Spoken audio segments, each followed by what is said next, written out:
So we will get started. Props. This class has a lot of props, but don't freak out if you don't have them all, because we're using each prop very small little bit. So if you have a chair, grab a chair. We'll use it, but it's not required. If you have 2 blocks, get 2 blocks. Again, not required, but I'll show you an option to use them. What else? A wall. If you have a wall, I'm going to show you a couple things we'll do with the wall, but again, not absolutely necessary. And a dowel, so a mop handle, a broom handle. Again, we won't use it for very much, but and I'll show you, you can do without, but it's nice to have. And either a small ball, like a tennis ball. We're not using it to do any massage. We're using it to create that irradiation tension that is so prevalent in the FRC work and in strength and conditioning world. So we'll be squeezing it with our hand to create tension. But you could put a yoga strap in your hand instead. I teach that all the time if I'm teaching somewhere where we don't have a tennis ball or some sort of ball to squeeze. Okay, that is it for props.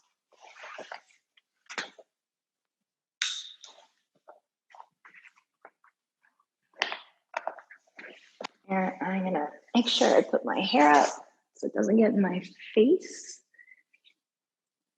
Okay, doke. So we are going to start with a body scan. So what that means is get comfortable on your back in constructive rest position. Constructive rest is just like Shavasana, except for your knees are bent and your feet are on the floor. And then bring one hand to your belly and one hand a little bit higher up on your ribs. You can close your eyes, or you can have your eyes partially open, picking a spot on the ceiling to focus your gaze. And then send your awareness to your breath and slow it down. Meaning, as you inhale, give yourself some time to expand your belly and your ribs on the breath in. And on the exhale, give yourself some time to notice the ground underneath you. We'll do that 2 more times, taking a breath in that's slower than you would take in your regular everyday life. Feeling the expansion front to back, side to side in your rib cage. And as you exhale, feeling, noticing, and sensing the floor. One more time. Slow breath in. Your belly swells, your ribs expand, you fill up your lungs completely. There's a natural pause. And then you exhale, watching, witnessing the breath as it exits your nostrils. Then release your arms to the floor and stretch your legs long, assuming that feels okay for you. Otherwise, keep your knees bent. And I want you to draw an imaginary line down the center of your body. And this is a very common body scan from Feldenkrais world. So if you picture yourself on the floor, if you were on the ceiling looking down at yourself, and you were to draw a line on the floor with chalk, with that like cool sidewalk chalk in your favorite color, and the line starts at the crown of your head. And then the line is drawn down through the center of your skull on the floor, along your neck spine, through your thoracic spine, down through the lumbar spine, under your sacrum, all the way down to your tailbone. There's a line on the ground and an imaginary line inside of your body, dividing your body into 2 body halves.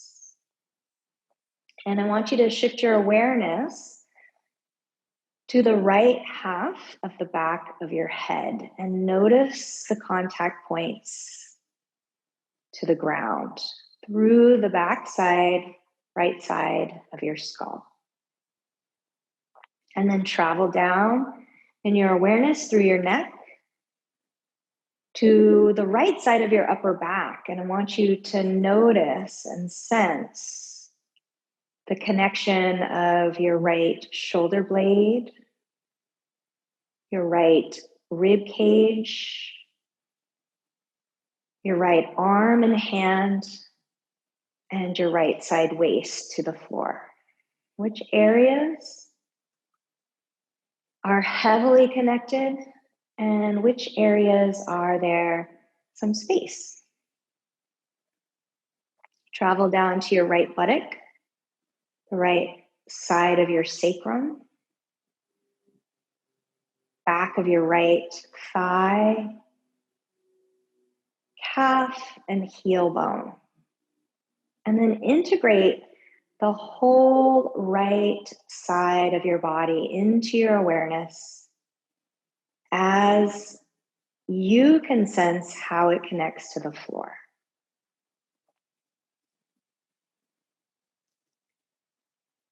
Take a slow breath in and a long breath out. And now that you've mapped the right side of your body and how it connects to the floor, I want you to shift your awareness over to the left side. Sensing the back of your head, the back of your skull on the left side, and how it connects to and is supported by the ground. Travel your awareness down the left side of your neck to the back of your left shoulder blade, the left side of your rib cage, back of your left upper arm, left elbow, forearm and hand. Sense the connection to the floor through those areas of your body, and then add on the left side of your waist. Add on the left side of your sacrum. Sense the connection of your left buttock and left back of your thigh to the ground. Sense the connection, the support from the floor underneath your left calf and left heel. And then consolidate in your awareness the whole left side of your body. Which areas are connected to the floor and where there might be spaces between the left side of your body and the floor. And then put the two body halves together in your awareness and sense your whole back body connection to the floor. If your legs are still straight, go ahead and bend your knees. And then roll onto one side or the other and come on up to seated. We're going to practice a pose I call Groundhog Day. I just made up a name. You can call it whatever you want. It's in the pre-recorded sequences. And I don't know, it reminds me of like when the groundhog comes up out of the ground to see if it's springtime or not. So options here to use blocks, blankets, you will be kneeling. So if kneeling with sits bones to heels is not comfortable, doesn't work, doesn't feel good, grab all your props, your bolsters, your blankets, your blocks. You can boost yourself up as high as you need to by sticking the block underneath you or a blanket. What I'm going to do with my blocks is I'm going to take one block between my knees, and that's to help me sense midline. So we drew that imaginary line through the midline. This is going to help us propriocept or sense midline in the exercise, in the movement. The other block is going to go right in front of my left knee. And this is going to depend on the person. So some of you might have more blocks, less blocks. You'll know based on this. So when you put your forearm on the block, and when you take your right hand to your left shoulder, you should be able to have a neutral spine. So for me, when I'm down on the ground here, I'm more flexed. And so that's why I've got the block.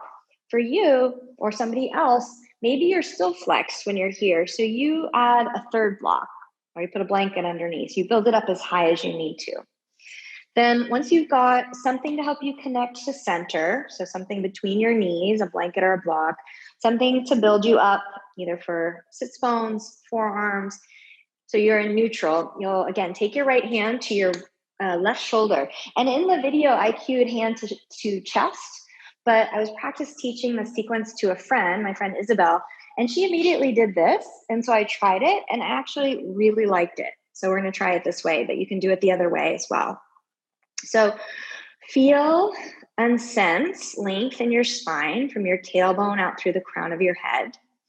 And then feel the connection of your sits bones to your heel bones or through the prop.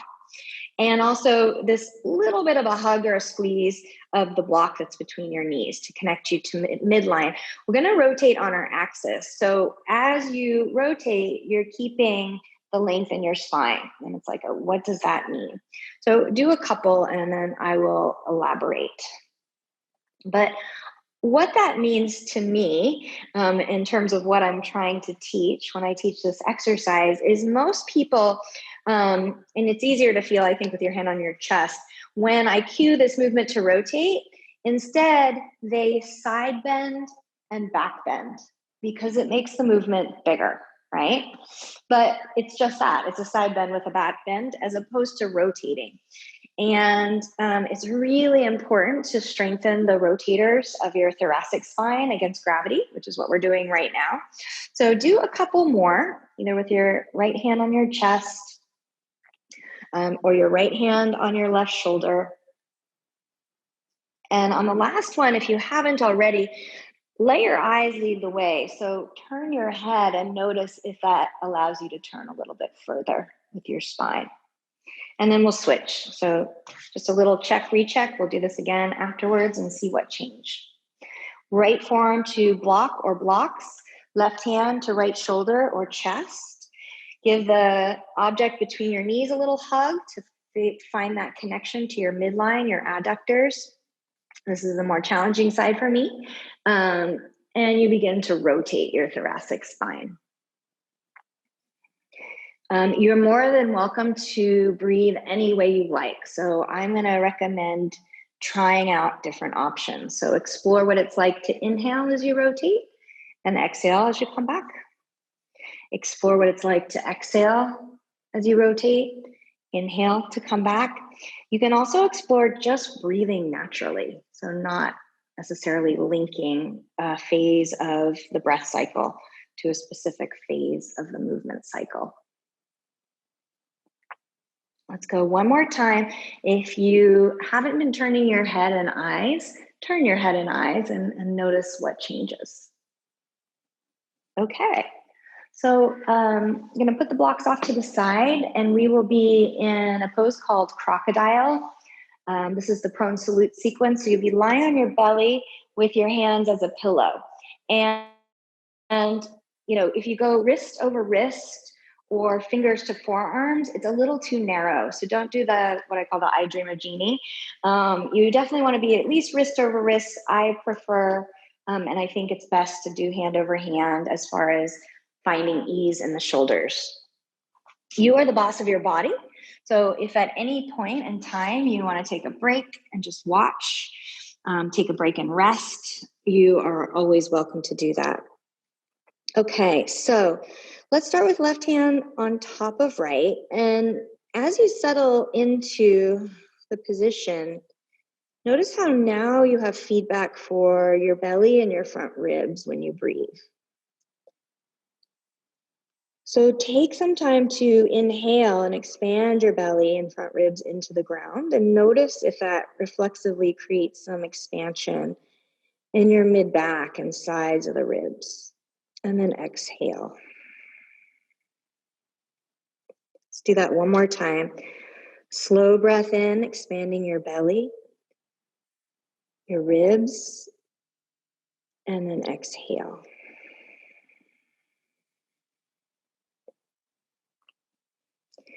And then we'll begin lifting and lowering. So go ahead and float your head up off of your hands and then lower it back down. There's no right or wrong way to do this. There's no incorrect or correct way. I'm going to give you lots of cues that are questions. So notice what happens when you push your arms into the ground to lift your head up, because that's one possible strategy, versus when you don't push your arms into the ground to lift your head. Notice when you lift your head, what it's like when you stare down at the floor directly under your nose, behind your hands, versus how it feels when you lift your head and you look at the floor that's in front of your mat. How does that change your experience of the movement? And I'm not cueing breath, but you could notice what your experience is of the movement when you inhale to lift and exhale to lower, versus just breathing naturally, not even thinking about a breath pattern, or reversing the breath pattern, exhaling to lift, inhaling to lower. On these last two, you could explore maybe looking at where the floor meets the wall, rather than just looking at the floor that's just beyond your hands. Or maybe you actually lift and try to look down at your chest, rather than keeping a neutral head position and looking straight down at the floor. And then take a rest, let that go. And because your left hand is on top, we're going to start by lifting the left arm. Forgot to mention, if being this much plantar flexion at the ankles is not good, you can always roll up a blanket and put it on the fronts of your ankles like they do when you get a massage. It's very nice. Okay, so this time we're going to lift our left arm and head up and back down. And we'll do this probably 7 or 8 times. I want you to notice how it feels when you make it really small, like you just barely lift up. What do you feel? What do you notice? What's working? What's not working? Where's the effort and the ease?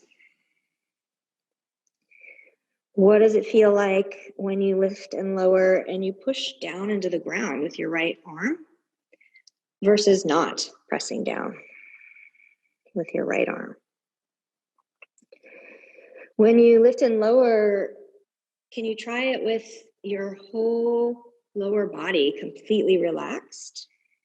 Buttocks, legs, feet, ankles, belly. Or when you lift and you push your legs into the ground and engage your glutes and your abdominals, how is that different? They're both just different strategies that you might use for different reasons. And then on these last few, if your eyes have been closed, play with opening your eyes. If you've been just looking down, maybe you look a little bit forward to the floor past the front of your mat, and notice how that might change the shape of the movement. And then take a rest, but put your right hand on top. And go back to your breath. So your breath would naturally become more shallow as we were doing the movements. And so now you can allow your breath to slow down. Allow yourself to notice the expansion in your belly and ribs down into the ground as you inhale. And as you exhale, sense your connection to the floor, and we'll do the same thing on the other side. So, oh, you know what? Actually, we're going to do everything on one side. So, my bad. Keep your left hand on top. So this time the add-on is you'll lift like we did before, but you're also going to turn to the left and then lower back down. And you can break that into 2 pieces. You can lift, rotate, derotate, and lower. Or you could make it happen in one smooth, continuous motion. As you do this, you could make it microscopically small or big. You can make it big. You could push your right arm into the ground and your legs into the ground, or not use the ground force reaction of your legs and your right arm. Let's do 2 more. Maybe this time exploring what it's like with your eyes. If you look out of the left corner of your left eye up towards the ceiling, how does that change things, if at all? And then take a rest, let that go. Take a slow breath in and out. And we're going to do one last movement here. So this last movement, I'll actually show on the right because of the video, but we're going to do it on the left. You'll just lift and lower your left elbow. So you can take a glance at this if you're not sure, but then I'm going to do it on the left side. So when I was first cued this in a class, I believe I think I learned it from a Hannah Sonatics teacher and then also from a Feldenkrais teacher. I was like, that's impossible. I can't lift my elbow without lifting my whole hand. And then I realized, oh, I can. It's a movement at the wrist joint. Of course, there's also movement happening in the shoulder blade. But yeah, your wrist is extending. Your left wrist goes into some extension in order for that to happen. And notice what you notice around the left shoulder blade area. Certain things maybe have to engage or work to help you lift your elbow up and down. Okay. One last thing before we do our halfway check. So you're going to lift both of your arms and your head off the ground, but very small. I mean, I'm talking like 1/4 of an inch off the ground, 1 centimeter. And can you do that with relaxation and softness in your lower body as one strategy? So really just, upper back and arms, making the lift happen. Versus what does it feel like when you push vigorously into the ground with the legs, engage the glutes, engage the abdominals. You can see how you can make this into a different type of exercise. And there's no right or wrong. They're just different. Lift and lower 2 more times, picking a strategy you like. Your legs and feet do stay on the ground the whole time. Okay, and then place your hands under your shoulders. Let's do a quick check-in, Groundhog Day. I call this like a 1.5 check. So something between the knees, build up underneath your forearm, and starting on the left forearm. And either right hand to your chest or your shoulder. Connect your heel bones to your sits bones or connect them through the prop so that you're not shifting your pelvis off to the side. And then start to rotate. And notice how it feels now versus before. So you're rotating to the right when your left forearm is on the ground. And does it feel easier or different?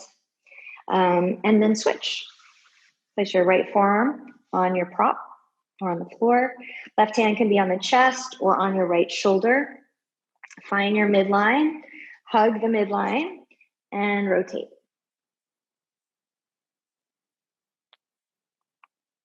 Oh, I don't know about you guys, but it's like a major, major difference for me on actually both sides. So let's do the other side, but I want to mention that in Feldenkrais classes, very often you would do a whole hour of one side. And I know that seems like an abomination in most other realms of movement, but we do that all the time in our life, right? We're right-handed and we don't even it out, using our left hand, or we get out of the driver's side of the car our entire life. We don't move to Europe. So yeah, you're resilient. Your body will survive doing just on one side, but we'll even it out. So right hand on top, Check in with your body and your connection to the floor. And take a moment to just lift your head and lower back down. We'll do that just 2 more times. You can play with different options or strategies, maybe noticing how it feels now versus earlier. And then rest your head back down on top of your right hand. And this time we'll lift our head and our right arm up and down. And then remembering all the options, keeping it small or making it big. Pushing into the ground with your left arm or not pushing.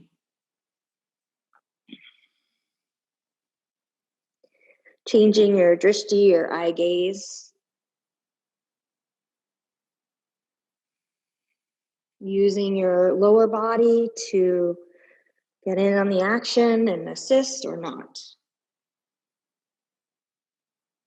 And then take a rest. And these rests are always there for you. They don't have to only happen when I cue them.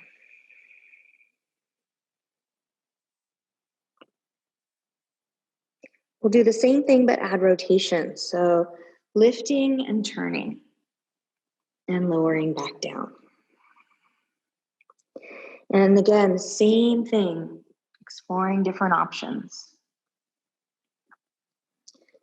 Your left shoulder blade, right? What happens when you depress it and lift and turn versus what happens when you elevate it towards your ear? How does that change the experience of this movement of spinal extension and rotation? Do one more. And then take a rest.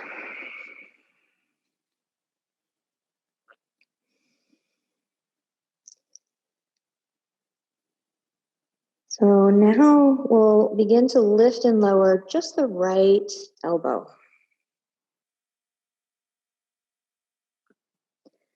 Notice what joints are moving to make this happen. So definitely scapulothoracic joint, your shoulder blade on your rib cage. There's movement though happening at the wrist joint for sure. And same thing, what happens when you lift really high versus just barely lifting a little bit?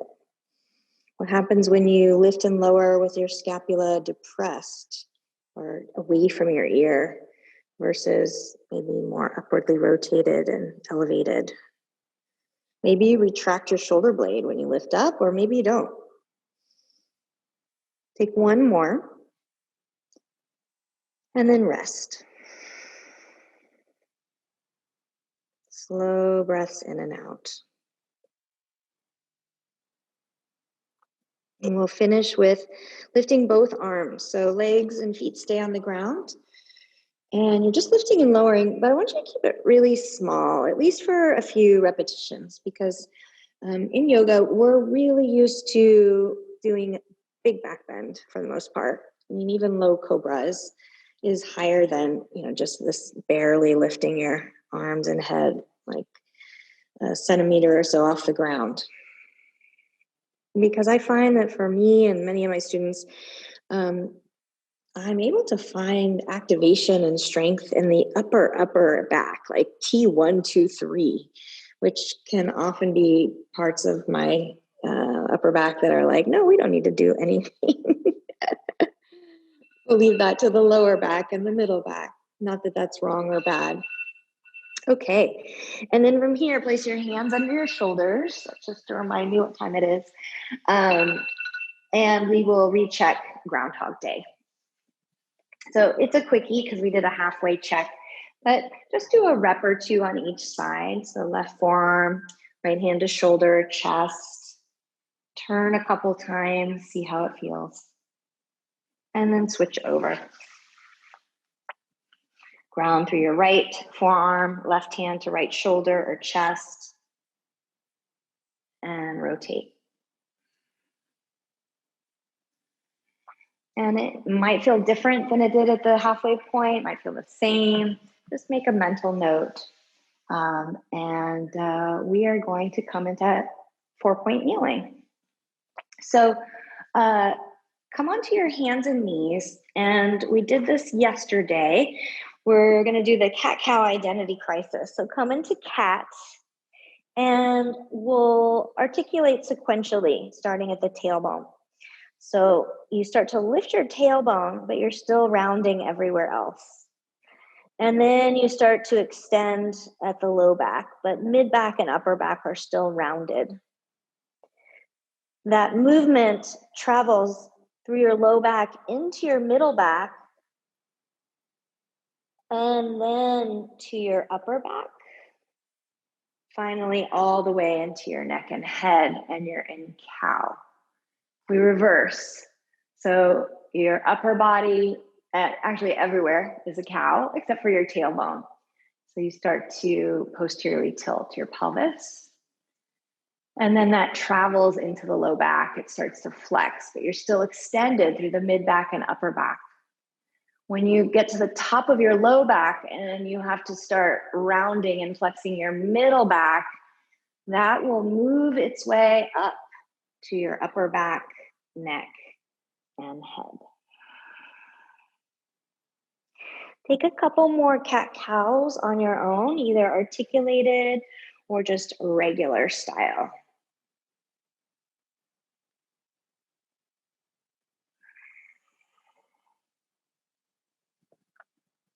And then when you finish those 2 more cat-cows, walk your hands so they're a little bit in front of your shoulders rather than under your shoulders, and tuck your toes under.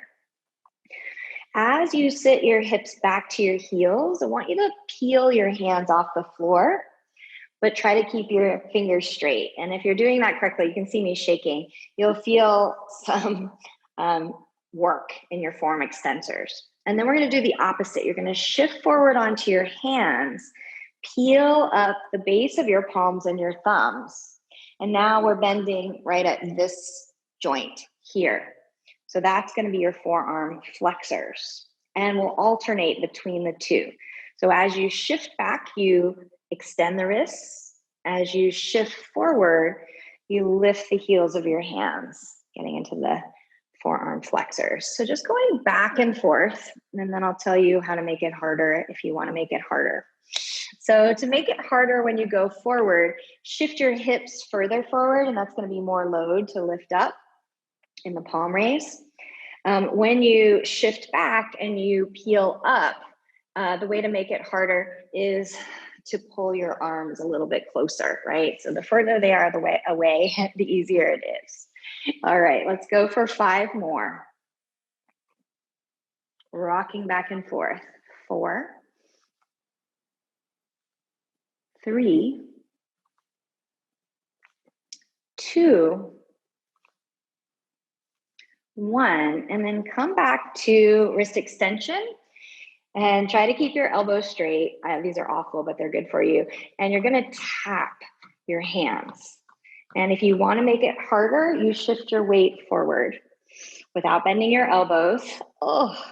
For 10, 9, 8, 7, 6, 5, 4, 3, 2, 1. I'm making that face because it burns here. Okay, a little wrist warm up. Let's do some wrist circles. So I want you to imagine you've got like a string around your wrist or a bracelet, and you want to push the bracelet into the mat all the way around. So the rest of your body is accommodating this movement, which means, of course, your elbows moving, your shoulder, your spine. I'm even kind of shifting my hips around, and then reverse. So it's front of the wrist, side of the wrist, back of the wrist, side of the wrist. One more time, and then we'll switch to the other hand. I've got a watch on, but I think it'll be just fine. So same thing. A little bit of a brain game, perhaps, if this movement is new to you. I taught a class on YI where we did this seated, and we had our wrist circling on our knee in Sukhasana, which is kind of fun. Yeah, you're really, you're DJ spinning the records. If you haven't reversed, go ahead and reverse. All right. And then from here, we're going to come into half kneeling with the right foot forward. So if you want to put some padding under your knees, you can grab your blanket. This is also where we're going to grip something. So I have a ball that I'm going to grip, but you can grip anything. Yoga strap, we're going to create some tension. So ball is going to be in your left hand, right foot is forward, and we're in half kneeling. And these, again, come from FRC, so it's controlled articular rotation. So reach your arm forward and then all the way up into flexion or your pain-free range of motion. Then from here, you internally rotate the shoulder, take it back behind you as high up as you can and as close into your body as you can. And then you lower your arm down and we reverse. So extension with internal rotation, squeeze the ball, externally rotate your back up, arm by your ear, and forward. We're gonna do one more.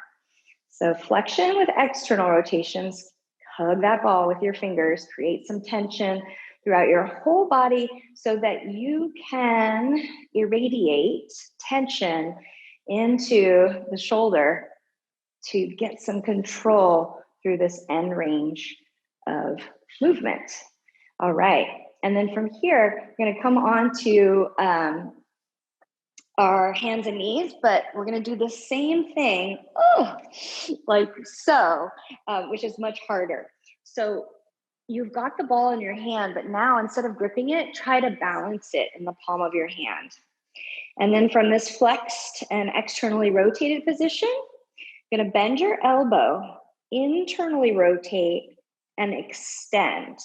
And again, yeah, it'd be much easier to grip the ball, but I want you to try to balance it in the palm of your hand. You've probably done something like this with a yoga block, maybe. Ooh. Okay, 2 more of these. So just noticing how it's similar to what we just did and how it's different, gripping versus not gripping. Yeah. Okay, and then the next time you've got your arm overhead, the palm is up. Oh, we're gonna hold there for 10, 9, 8, 7, 6, 5, 4, 3, 2, 1. Okay, set the ball down for a moment. Come onto your forearms and your knees for cat-cow here. So round your spine, shift your gaze up to your belly, and then arch, looking forward and up. Exhale, curl into cat. And then this time, as you arch cow, I want you to turn and look at your outer right hip. So a little side bend of the waist. Come back to center, round to cat. Arch to cow. And then side bend. Look at your outer left hip. One more time on each side. So exhale, cat. Inhale, cow, turn your head and look. Last one. Exhale, cat. Inhale, cow, turn your head and look. Okay. So from here, we're going to come back up and do everything on the other side. So grab the ball in your right hand, left foot is forward. You can take your left hand to your hip if you like. You can tuck the back toes, whatever is going to make you feel the most stable. So we got tension happening here in our body. And then we flex and externally rotate. So arm is up. Internal rotation. As you adduct, you pull your arm towards the midline and extend, lower it down. And then extend, you're in internal rotation. So you externally rotate to come up and forward. And all this is happening where you are trying not to do cat-cow, right? So we get the cat-cow kind of done in the middle. And then we try not to move the spine and only move the shoulder. So isolating versus integrating. Okay, last one here, and then we're going to come back to quadruped. So Left hand to the floor, knees to the floor, palm is up, and rather than, squeezing the ball, you're going to try to balance it in the palm of your hand. Oh boy. And then you bend your elbow and reach behind you. So internal rotation and extension, and then external rotation and flexion. And you're trying to get your bicep up by your ear. So end range of motion and shoulder flexion is required for wheel pose, but there's also a lot of added load there. So we're going to prep all the joints in all the ways for wheel. Okay, one more time. External rotation, reach, and then internal rotation and reach. Okay, place the ball off to the side, come back onto your forearms, and we'll do a couple more cat-cows. So round your spine, and then arch and side bend. So what's really nice about doing cat-cow on the forearms is it takes the cat-cow into a different place, right, than it is when you are on your hands and knees. One of my favorites is actually doing a little cat-cow in child's pose because you can really isolate the upper back. But just notice how it's different. Curl into cat, arch into cow, side bend right. And then last one, curl into cat, arch to cow, and look to the left with your side bend. Okie doke. So from here, we're going to do something very similar that we do with the shoulders, but for the hips. So the ball goes in your knee pit or the rolled up yoga strap. And that's to keep your heel towards your sits bone. Yesterday, we could have done it, but I didn't. All right. This can be forearms on blocks or on the floor or hands on the ground. So totally up to you. We're going to start by extending the hip. And when I extend the hip, I'm trying not to do cow pose. So it's just hip extension without spine extension. And then I go out to the side, just like we did yesterday, abduction and flexion. And then reverse, back out to the side, internally rotate, and down. We're going to do two more on the side. Woo, I'm sweating. Extend, abduct, externally rotate, flex. Ooh. And then out to the side, there's abduction, internally rotate to extend, and lower down. Okay, so take the ball away and take your right leg out to the side. Boy, does that feel good. Walk your hands a little bit further forward and sit back and forward. And we're going to do this maybe 8 or so times. So there could be all kinds of things happening here that might feel challenging or not challenging. But we are definitely working a little bit on the hinge pattern. So try not to round your spine as you go back. Okay, then we're going to come back forward and you've got your left toes tucked under. Keep your right foot on the ground, but hover your left knee off the ground. This is called bear when you do it with two knees, and then lower. It's intense. Then from here, you're going to take your right arm up to the ceiling. So rotate, a little more Groundhog Day, and then thread the needle under. I'll do that 4 more times. So you can make this continuous, or you can pause and hold.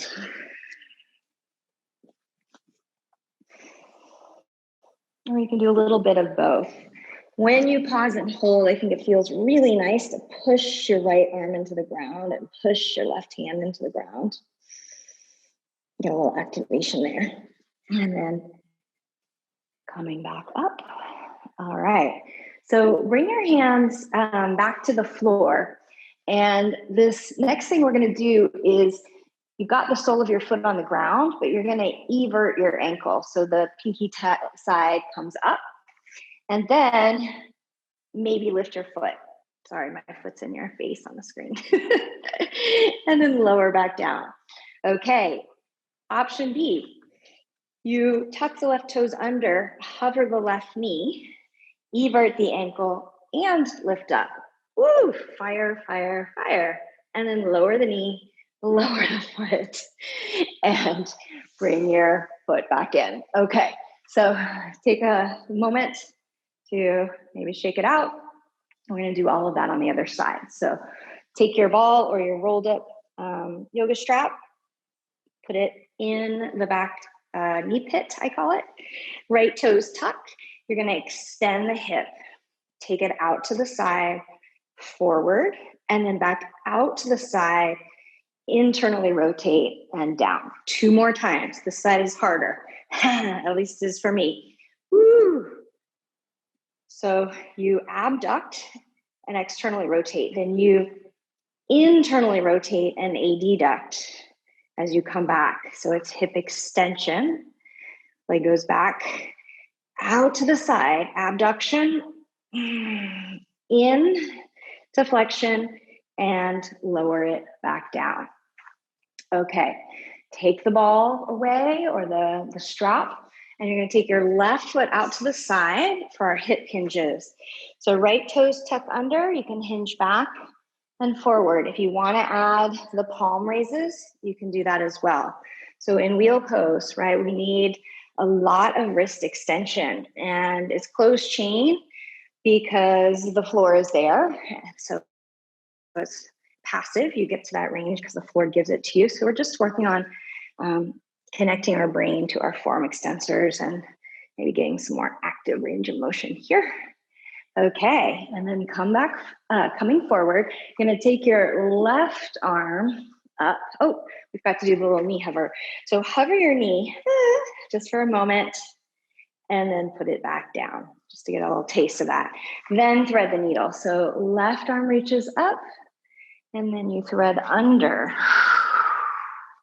3 more times, or if you want to pause and hold because it feels really good, do that.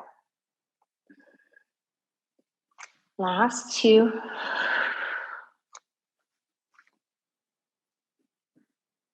And 1. Both hands to the floor. Peel the outer edge of your left foot off the ground. And then lift your left leg up. Yeah. Hello. Lateral hips, gluteus medius. Lower your foot back down. And then we can do both or just one or the other. So hover your right knee, perhaps. Evert the left ankle. Try to maintain stiffness and stability through your spine. Oh, lift your leg, shaking, shaking. And then lower the foot, lower the knee. Both knees come back together and shake it out. All righty. So find your way into a downward facing dog. And pedal it out. And then shift forward to plank. Option to lower down with your knees or knees bent or straight. I'm going to do a slow lower for 5, 4, 3, 2, and then on 1, pause at the bottom. Tops of the feet connect to the mat.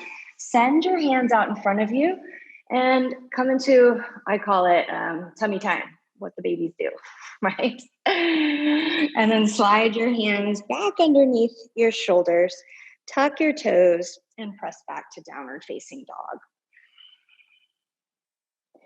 And then walk your feet to your hands. And lots of options. You can roll up to stand. You can hip hinge up to stand. Just meet me in standing. All right. So grab your mop handle, your broom handle, or your dowel. And we're going to start with cactus arms with head turns. So the dowel actually goes right where your head ends and your neck begins, which I think feels lovely. And I'll turn to the side, make sure I don't hit the wall. This is kind of what tends to happen. So we want to do the opposite, actually sending the head back and the elbows forward. as opposed to head forward, elbows back. So head back, elbows forward. And then get a really good grip and try to pull the dowel, the stick, apart. As you pull it apart, you'll keep your gaze at the horizon line and turn your head to the right and to the left. We'll do that 4 more times. So some of you might think this feels like a lovely massage, and others might feel, I have one client who's like, this does not feel like a massage. But it's been helping her a lot, this movement. Last 2 and 1. And then bring your arms to shoulder height out in front of you and elevate your shoulders up to your ears, retract, squeeze them back, and then slide them down. Protract, reach forward. You're trying to break the stick, by the way, while you're doing this. Elevate, retract, depress, protract. Then we reverse. You're still trying to break the stick in half with the pinky sides of your hands. Retract, elevate, protract, depress. One more time. You squeeze them together, you lift them up, you move them apart, and you slide them down. Okay, little warm up for the knees and feet. So we're gonna hold the dowel with the left hand, right foot is forward. And these are, I love these, they're called knee circles. Take kettlebell class every Saturday with my friend Isabel, and she always does these in the warm up, and they're my fave.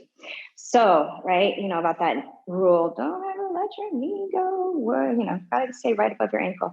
Actually, yeah, not so much. We are trying to keep the foot completely glued to the floor. This is just for a little balance, and making as big a circle as we can with our knee without, losing the contact points, and then reverse the circle.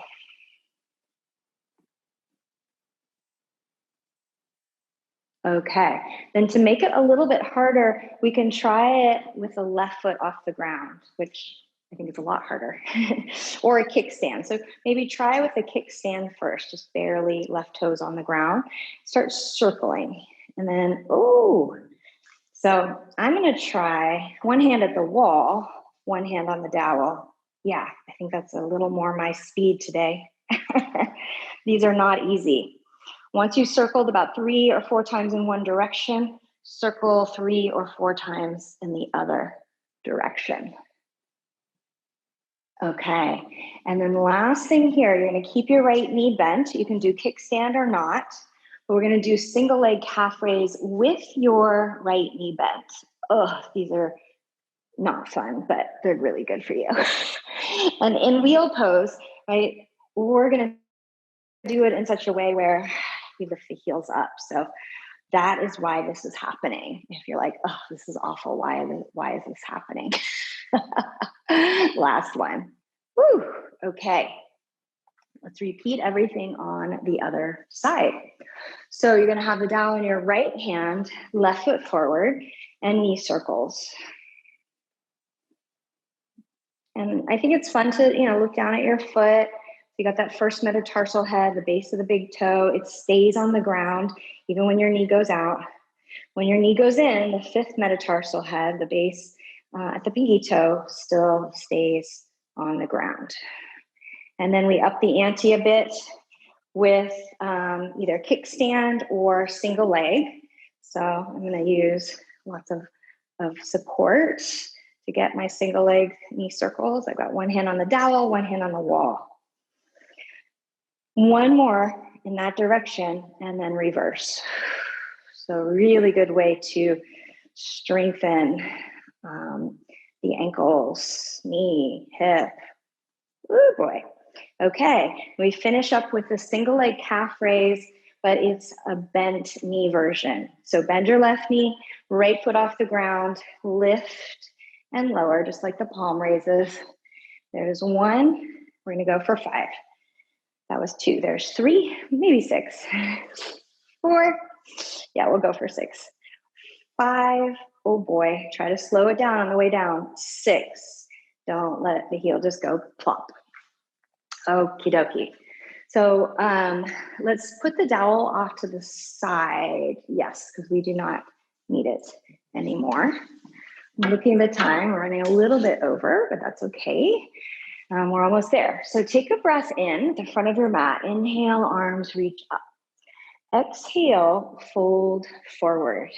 Inhale, step back, right foot, step back, left foot. Lower all the way down from plank to your belly as you choose.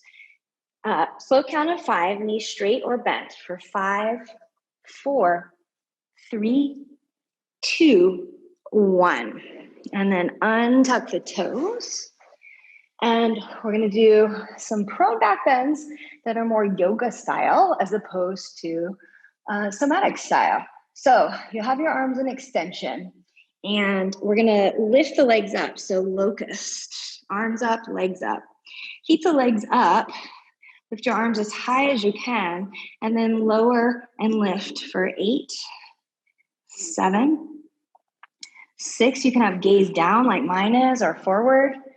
5, 4, 3, 2, and 1. Keep the lift. Externally rotate, palms up, arms up. And then back out, internal rotation and lift. 2 more like that. External rotation, arms up by the ears. Keep the external and then back to internal. 1 more time. Externally rotate. Arms up by the ears, and then back, internal rotation, and rest. Whew. Bring your hands underneath your shoulders. And then you can hover the hands off the ground, hover your face off the ground. So cobra with lifted hands. Keep all that activation between your shoulder blades and in your upper back, and then either upward facing dog or cobra to downward facing dog. From downward facing dog, go ahead and pedal it out and then walk your feet to your hands. Hinge at the hips, sweep the arms out to the side, palms connect, hands to heart's center. Okay, I'm looking to see where we are. Oh, shoulder warm up round 2. Yes, this is important. Okay, so we're back to the half kneeling. Yeah. So because the right arm is up, right arm is up, it's going to be left foot forward. There we go. Elbow. Yes. Okay, I got it. So half kneeling. Ball is in your right hand, right arm is up. Then you're gonna hold your right elbow with your left hand, and I'm still trying to externally rotate my right shoulder. So palm forward is more internally rotated, palm backwards, externally rotated, which is what you need for wheel pose. And then from here, grip the ball, bend your elbow over and straighten. For 2, I know. And 3, I'm looking at you with sympathy and empathy. 4, and 5, and then try it without holding your elbow. So I'm posteriorly tilting my pelvis, I'm engaging my glutes. I've got global tension everywhere throughout my whole body in order to find this range of motion with control. Last 2, oh boy, and 1. Bring your left hand to your left hip and take a side bend.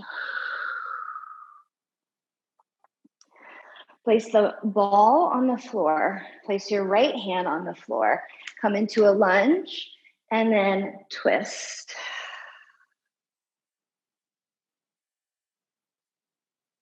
Left hand to the floor, step back, downward facing dog. And then this time you'll step forward into half kneeling for the other side. Let's see, make sure that that is off. Okay. So ball is going to be in your left hand, which means your right foot is forward, left toes are tucked. And then you'll take your right hand and hold on to your left elbow. Then slowly, oh boy, this is like a whole nother side. Bend and straighten your left elbow. We'll turn this way just so you can see a little bit better. Wowza. Gripping the ball. Engaging your glutes, so posteriorly tilting the pelvis. Global tension, drive your right foot into the ground, your left knee into the ground, and then we try it without holding the elbow. For 4, oof, 3, trying not to back bend. I'm holding my front ribs. 2, really hard on the side. Last 1, oh boy. Place the ball on the floor. Left hand comes to the ground. Back knee lifts. Twisted lunge. And then place your hand, right hand down to the floor. Step back, downward facing dog, and pedal it out. Walk your feet to your hands and come on up to stand. Okay, so this is our moment at the wall. And what I'm gonna do is fold my mat in half and move it right up next to the wall here. So this is, what do you call this? I call it like shin to the wall. But basically what you're gonna do, if you're doing it this way, you can always do something different, is I've got my right shin and foot at the wall, and then my left foot is forward. And then it's super simple. The closer your chest is to the floor, the less intense it will be. So you can decide just this is perfect. Or you can do any sort of standing quad stretch that you like. What we're gonna do is some pails and rails. So I'm gonna lift up a little bit and place my hands on my knee. So we're gonna push the top of our foot into the wall at about 80% of your maximum for 10, 9, 8, 7, 6, 5, 4, 3, 2, 1. And then try to pull the top of your foot away from the wall. So that's a nice way of saying engage your hamstrings for 10, 9, 8, 7, 6, 5, 4, 3, 2, 1. And then try to pull the top of your foot, right? I want to do it with my hand, but try to do it with your hamstrings. So come as far forward as you need to. That's what it is for me. For 5, cramp, 4, 3, 2, 1. Ooh, okay. Exit. Come on up to stand and feel. Your experience is anything like mine, I feel my hamstrings. They're like, whoa, what just happened? Okay, same thing on the other side, and then we'll make our way into our wheel pose. So left knee to the baseboard, left shin to the wall. We are prepping every joint in every way for every part of wheel pose. So closer your chest is to the floor, the less intense it will be. So you decide, you put blocks under your hands, push the top of your foot into the wall, 80% of your max for 10, 9, 8. I'm driving my right foot into the wall, into the floor as well. 7, 6, 5, 4, 3, 2, 1. Now I'm trying to pull the top of my foot away from the wall with my hamstrings for 8, 7, 6, 5, 4, 3, 2. Then on 1, you actually pull it away, right? So how far forward, that's where I am. You have to go to get your top of your foot. I can't talk for 5, 4, 3, 2, 1. Oh, hamstring cramping, city. Okay, make your way out. And we are ready for wheel pose. So there's something called the Cook hip lift that we will do tomorrow as well, without a chair. Today we're going to do it with a chair. So if you have your chair, grab it. And make sure that if you're like me and you've got slippery floor, that you put it on the mat so it doesn't go anywhere. For this Cook hip lift, going to have your knee bent to more than 90 degrees, so acute angle. The trainer that I train with every week has me do these a lot. So I'm good at them, but that's why. They don't feel good, but they're good for you. Okay, so from here, you're gonna posteriorly tilt your pelvis, engage your glutes, drive your heels into the chair, lift up. You can see how there's hip extension, but spinal flexion, and down. So arms, hands can be down on the floor. I prefer to do them here. 3, 4, we do stuff like this in Pilates all the time. 5, we could, of course, put a block between our knees if we wanted. 6, oh boy. 7, let's stop at 8 because we've got one more set. 8, hello hamstrings. Okay, grab your block and you're gonna place it between your elbows rather than your forearms.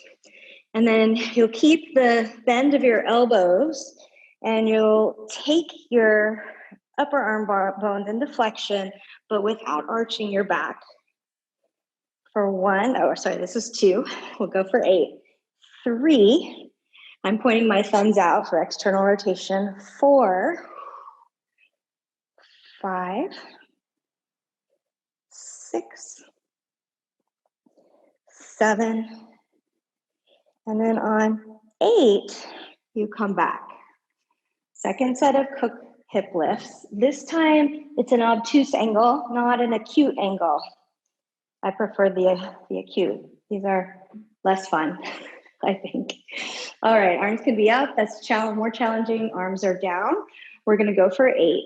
So same thing, posteriorly tilt, extend your hips. Notice how it's a different area of the hamstrings.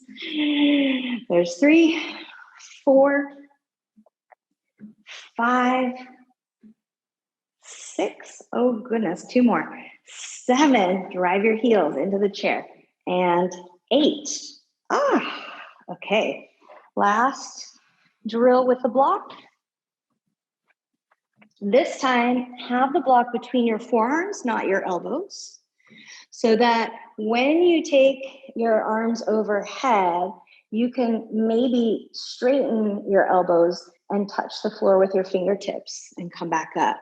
So the goal is you're trying not to back bend. We will back bend very soon in the wheel pose.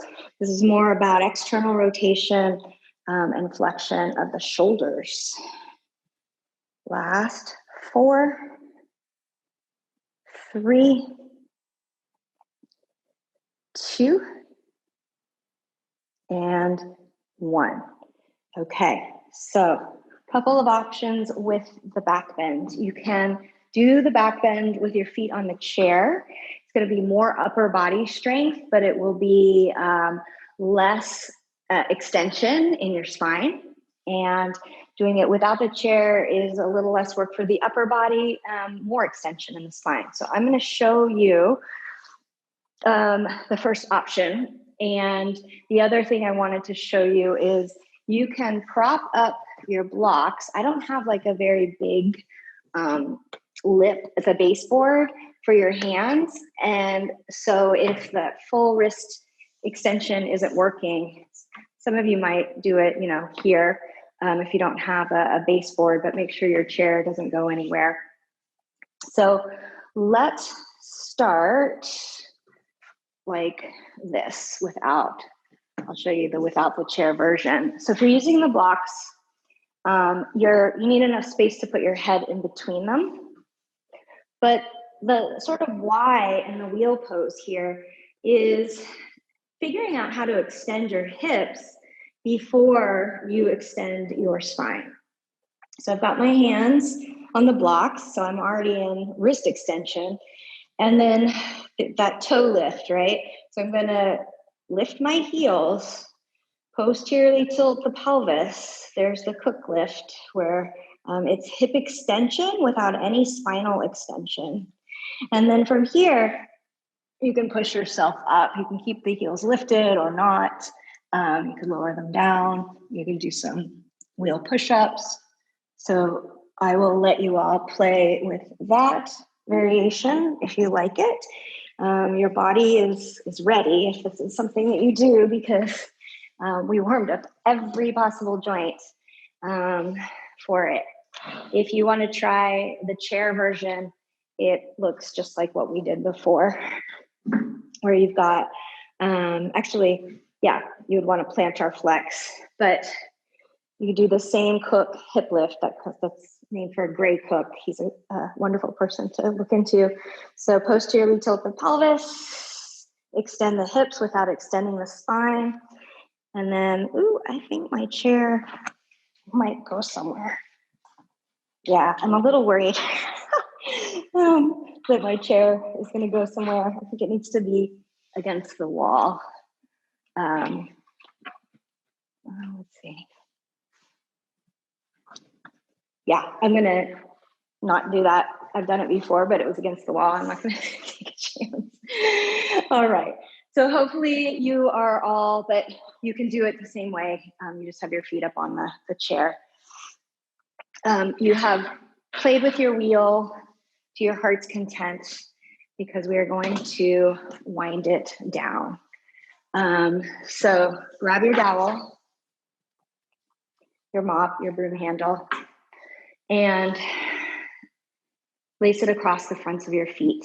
I think it's nice to have your feet on the wood floor, because then you can slide. So you'll push your feet out as you pull the stick back. So this is called spine stretch forward in Pilates.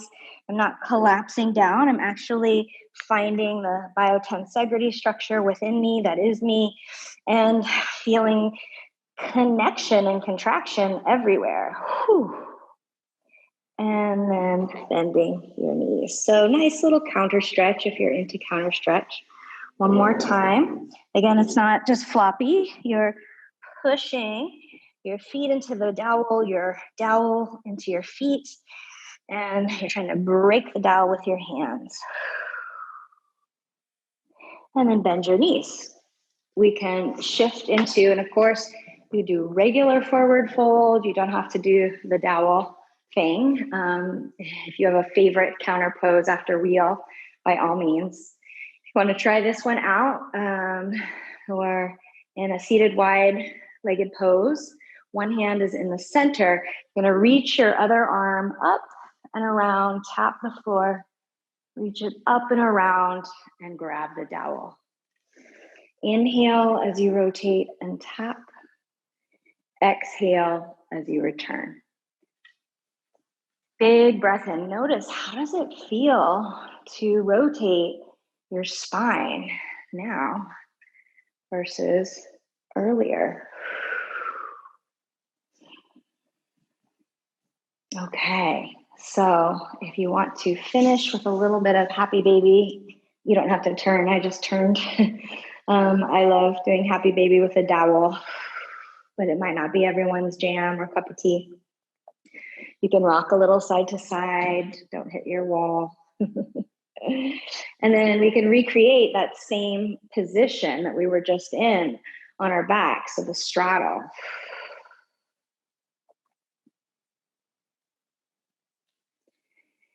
Okay. Take the stick, the dowel, off to the side. Bring your arms out wide. Feet are the width of the mat, knees bent, and drop your knees over to the right as you roll your head to the left. And then come back through center, knees drop to the left as you roll your head to the right.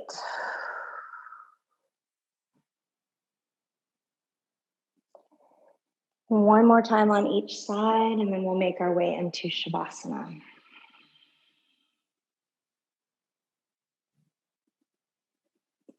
So for Shavasana, feel free to choose any position that feels good to you. So you could lie on your belly or your back. I'm actually going to cue Shavasana on the belly just because it's so rarely done, but we started the practice that way. And so I think it might be nice to end it that way, especially for breath feedback. So if you are game, come back to the prone crocodile pose we were in at the very beginning. And in your awareness, go back to your two body halves. This time, the line down the center of your head through your spine to your tailbone is more related to the ground through your front body, as opposed to at the beginning of class when we imagined it through the back of the body. There's still that same chalk line on the floor. And sense the right side of your face, chest, and arm. The right side of your belly, pelvis, and thigh. Right shin and foot.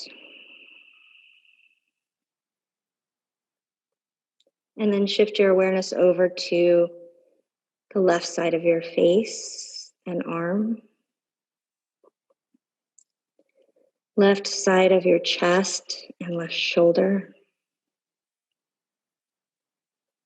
Left side of your belly and waist. Your left front pelvic half and thigh. Left shin and foot. Put those two body halves together and sense your connection to the floor through the whole front of your body. So that when you inhale, there's a sense of buoyancy and expansion in your belly and your ribs. And as you exhale, surrendering to gravity. One more time, slow breath in. Belly and ribs expand into the floor. Your lungs fill all the way up. And then you empty.